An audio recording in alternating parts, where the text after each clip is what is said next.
planning so as to guarantee its editorial independence. This is, however, far from reality, given that UBC is too underfunded to implement its statutory obligation. Observation 3.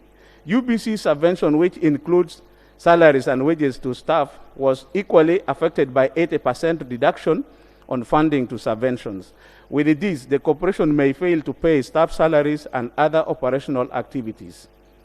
4. Whereas many national public broadcasters operate under the government ownership and funding, UBC is subjected to operate as a commercial entity and forced to compete with the private entities. The committee therefore recommends that 1.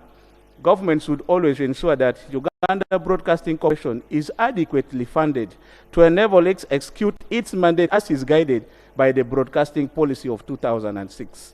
2. The Ministry of Finance, Planning and Economic Development should ensure that the presidential directive to annually provide Uganda Broadcasting Corporation with the shilling 30 billion from financial year 2024-2025 is implemented.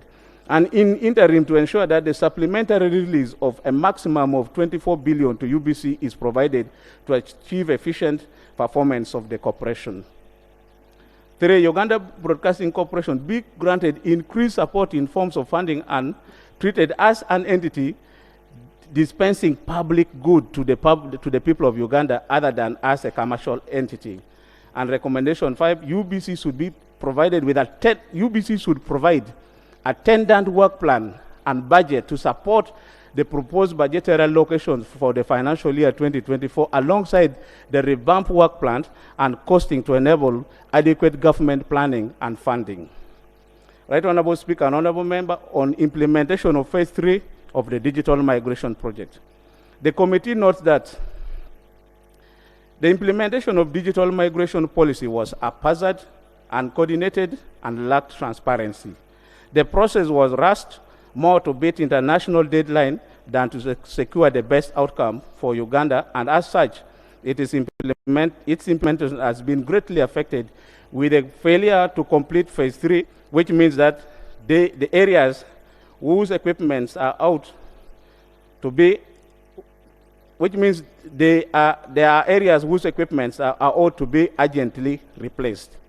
Most of the equipment has exceeded their lifespan and in urgent need of replacement, whose spare parts for most of them are no longer available in the market. The obsolete equipment also means Uganda Broadcasting Corporation cannot host as many stations as it should be, leading to loss of greatly needed revenue. In areas where new equipment was installed, the equipment has no redundancy provision to take care of situation where a fault occur. This means that repair cannot be undertaken when equipment is in use. The committee further observed that there is no remote network monitoring system to ensure that the equipment is monitored and faults are detected in real time. The absence of redundancy and network monitoring system means the disruptions are inevitable.